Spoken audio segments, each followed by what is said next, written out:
All right, so I just want to go over some examples. I want to talk a little bit more about what this line of best fit is. And basically, again, a line of fit, so we're not working on line of best fit yet. A line of fit is just a line that's on a scatter plot and it's close to most of the data points. So right now, you guys are just doing your best. You're kind of eyeballing it. I want to be as close as I can. What line is close to most of my data points? So you don't want it above all your data points. You don't want this line below all your data points. You want this line hitting, you want it in between where you think most of your data points are. So for number one, explain why a line of fit. Why is this helpful when I'm analyzing data? Well, if all of these dots represented something and I were to say, Sia, can you explain to me what are all the data points? And she might say, oh, Miss Brown, there's a positive correlation and okay, but you want to kind of reason with it a little bit more. Basically, a line of fit, why this is important to help us with data is that you can estimate and I think actually I'm going to bold this. This is very important. Predict. It helps you predict values. Because if I were to say, okay, so far, like there's no real, this isn't a linear line, it's not just one straight line, but since this line can represent, well, if I wanted to estimate values up here, I can sort of predict and estimate about where they would be. So tell whether the line on the graph is a good fit for the data and explain your reasoning. So if you were to look at this red line, right now I want you to think, is this a pretty good representation of this data? All right, and actually, this is not. This line right here, I mean, you might have said the same thing. It looks like it's pretty above. So for number two, I would say no. Too many points are where? Below the line. Too many points are below the line. I would say maybe like line is not in the middle enough. And that's kind of not using math terms, but basically this line isn't really going through the middle. Before we actually get into this example, I kind of want to just talk to you about scatter plots and this type of data in general. So just kind of ignore this hot chocolate example and just kind of pay attention right here. So the whole point of this unit is, let's say I wanted to gather data, and for 8 days in a row, I got data from the class and I said, okay, how many times a day do you hug someone? How many times a day do you hug someone? So let's say, actually, let's just say I pick one of you. So let's say I pick Ava B. And I ask Ava, so okay, Ava, on the first day, how many times this is going to represent X will be the amount of hugs you gave. And so Ava tells me, and she's like, okay, on this one day, I gave someone 5 hugs. The second day, I gave out 10 hugs. The next day, I only gave out 2 hugs. And then I gave out, 15 hugs the next day. And let's say we only did this for 5 days. The last day, she gave out 8 hugs.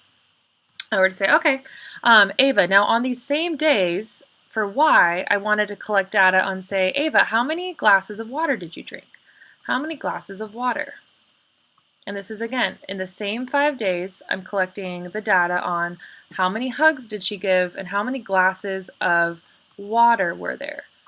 And you might be thinking kind of like, what? And so let's say Ava says, well, I drank 2 glasses of water. On the second day, I drank no glasses of water. Then I drank 5 glasses of water, 3 glasses of water, and then I drank 6 glasses of water on that last day. And so the whole point of this is, do X and Y, like, is there a pattern? Is there a correlation? If I were to plot these on a scatter plot, I mean, let's just kind of try it out. If I had just like a basic, if this went by, let's say 5, 10, 15, and this went by 1, 2, 3, 4, 5, 6, and I were to plot, okay, there's 5 and 2, okay, and there's 10 and 0, and then let's see, there's, I'm going to go back and plot, okay, 2 and, what would this be? 2 and 5. And then there's 15 and 3. And then there's like 8 and 6. And I'm looking at all these data points and I'm going, what in the world? I mean, these data points are all over the place. So basically you could say, like, is there a strong correlation? Like, does the amount of hugs that Ava gives, does that affect the amount of water she's going to drink?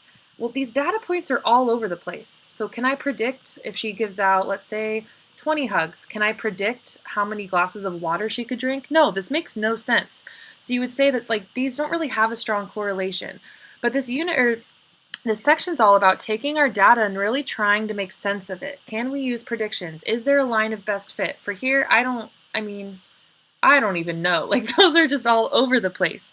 And so that's what this unit is on, and we're really going to work on kind of analyzing our trends, looking at our lines of fit, and so on. So,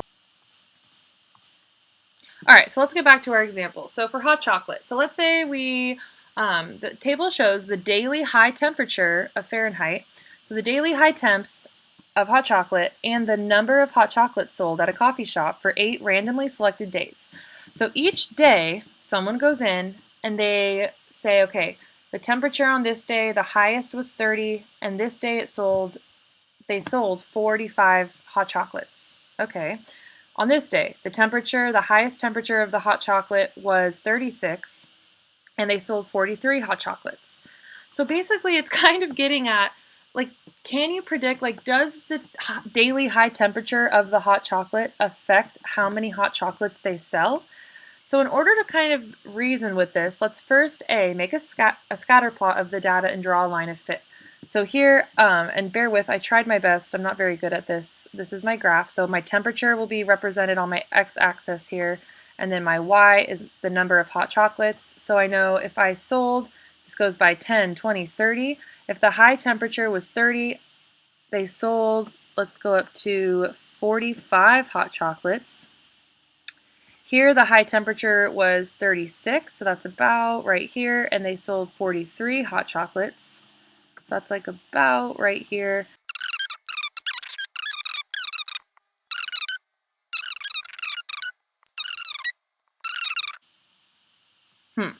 Okay, now I know that I am not the best drawer on this, but if you were to actually accurately plot, you don't get an exact linear line. So I want to draw a line of best fit. So I'm going to try my best. It's not going to look very good, but my line basically should look something, I want it to go through a majority of my points, so it should look something like that. So, and I'm thinking, is there a correlation? So just by looking at this, I'm noticing that the higher my temperature is of my hot chocolate, the less I sell. Interesting.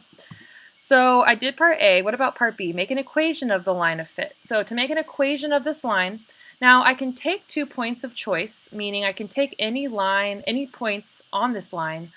But since I know, let's see, let's pick, maybe we could pick this point, the one that looks like it was at 75 and 23, and then I could take, let's say, maybe this point, the one at 51 and 35, because these 2 points together pretty accurately show how this line looks. So now I want to write an equation of this line right here, of this line, because this will let me predict future questions. So I have point 51, comma 35, and then I have 75, comma 23. And so to make an equation of the line, I'm looking to put it as y equals mx plus b. So first I need to find my slope, so I would subtract y2 minus y1. So I would subtract 23 minus 35 over, I'm going to now do 75 minus 51. So 75 minus 51, and let's see what I get. Well, 23 minus 35 is a negative 12 over 75 minus 51 is 24. So my slope is actually a negative 1/2. Now, does this make sense? Is this a negative slope? Yes, it is. So that makes perfect sense. So I know my slope is negative 1/2. So now I choose a point. I can plug, for m, I can plug in a negative 1/2, and then I can choose an x and y value. So I'll just choose 51 and 35. So x would be 51, plus b, I need to know what b is, and then y would be 35. So 35 is equal to negative half of 51 plus b. So 51 divided by 2, that was going to get me a negative 25.5. So 35 is equal to negative 25.5 plus b. Well, I want to solve for what b is, so now I'm solving for b. So 35 is equal to a negative 25.5 plus b. So I'm going to add 25.5 to each side so I can get b alone. 25.5. And so 25.5 plus 35 is equal to 60.5. So b is equal to 60.5, meaning my line should intercept the y-axis at 60. And wow, that actually seems just right on the dot. So my equation of the line would be y is equal to, my slope is negative 1/2 x, plus I start at 60.5. Which really I can just round that to 60 if I wanted to. And so for here, I could say that this is the equation of my line. Now I want to interpret what this means. So interpret the slope and the y-intercept. So if I were to do this, a sample answer is the slope of negative 1/2 and the y-intercept, the slope is negative 1/2. So I could predict that 60 hot chocolates are sold when the temperature is 0 degrees Fahrenheit. Is 0 degrees Fahrenheit, which is a little interesting. So 0 degrees Fahrenheit, I would probably sell 60. I could also maybe say that 60 hot chocolates, or I could say that the sales decrease about 1 hot chocolate every 2 degrees in Fahrenheit.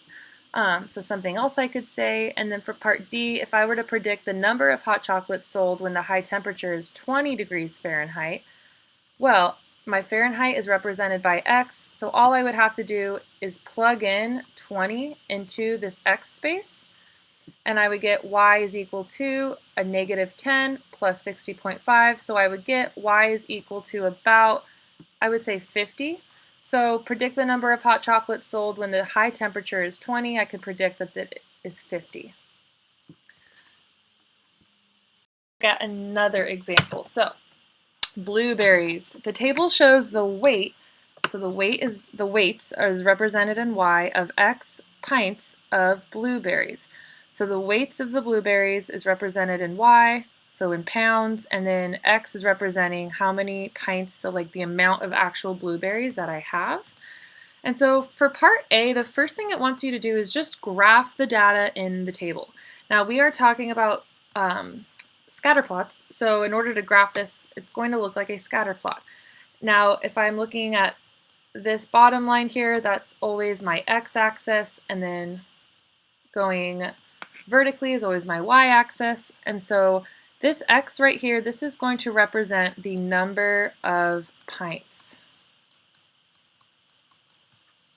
And I look at my values, they range from 0 to 5, so I can simply just label them as I see them. So 1, 2, 3, 4, and I only go up to 5, and so on and so on. And then my weight is going to be represented by pounds, so I can't write sideways, but on this y-axis, oh my goodness, that's supposed to be a O. So here are my pounds. Pounds. And so my weight in pounds, I want to say, well, let's see, I have 0, 1, I go up to 3, so maybe I'll go by halves. So this can be 0.5, this will be 1, this will be 1.5, this will be 2, this will be 2.5, this will be 3, this will be 3.5, shoot. And then let's say that I'll extend this up one more and say that this line right here is 4. This line right here is 4. So I'll just kind of extend my graph, but this gives me a little bit more room to work. Oh, what a good looking graph, my goodness. So A is complete. Graph the data in the table. Step 2, draw a linear line. Oh, I'm sorry, I haven't graphed it yet. All right. So now I want to actually graph my values. So again, I have x and y. So here is at 0, 0. So I can make a point here. Let's do blue. So I have a point at 0, 0. My next point is going to be at 1, and then I go up 8/10, so that's about right here. And then my next value, I have 2, and then I go up 150, so right here. And then I have at 3, I go up to 220, which is going to be just under, let's see, this would be, yeah, about right here. And then at 4, I go up to 3. And then at 5, I go up to 375, which would be about right here. And so what this is asking, so now I want to draw a line that I think best approximates the points. So this one actually has,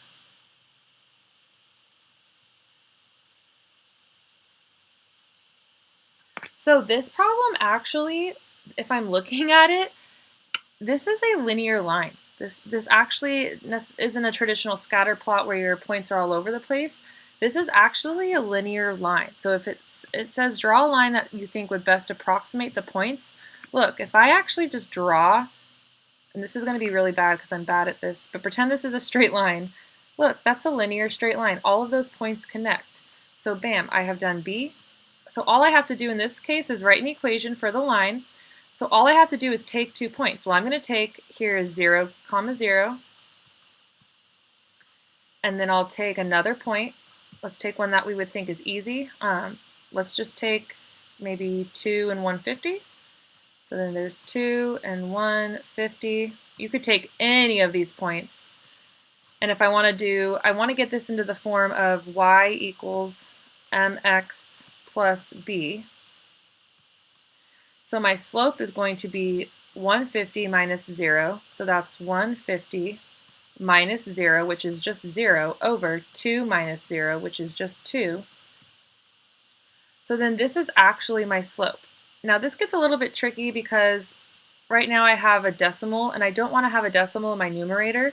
So I can write this in a couple of ways. This is technically equal to 3 over 2, 1.5, over 2, which is the same thing as 3 over 2 divided by 2 over 1, which is the same thing as 3 over 2 times 1 over 2.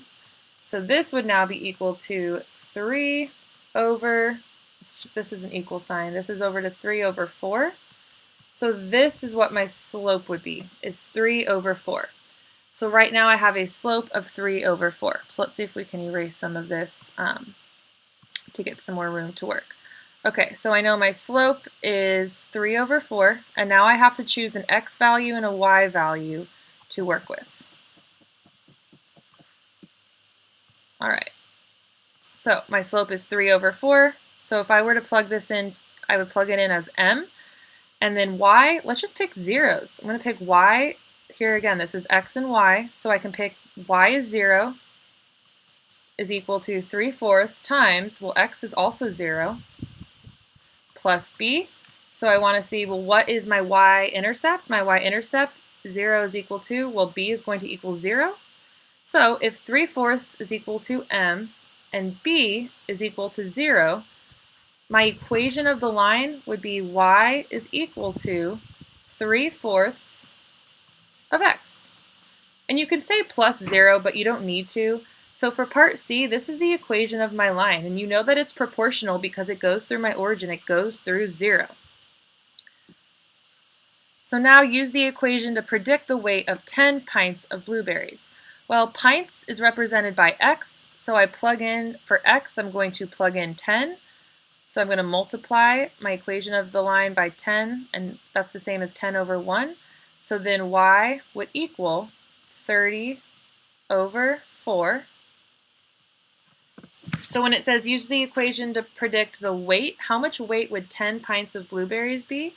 I can say 30 over 4, or I can do the division and say that y would then be equal to 7.5. So for part D, I could say that the weight of 10 pints of berries would be about 7.5 pounds. And lastly, if blueberries costed $2.25 per pound, well then how much do 10 pints of blueberries cost? 10 pints of blueberries cost. Well, if I know that 10 pints, that was equal to 7.5 pounds. So if it's $2.25 for 1 pound and I have 7.5, I simply have to multiply what is 2.25 times 7.5, and you can do this on a calculator. So 2.25 times 7.5, that's going to equal 16.875. So if you multiply this, it equals 16.875, which I can round since I'm talking about money. I'm going to round this, so the answer to part E would be $16, and I'm going to round this to 88 cents.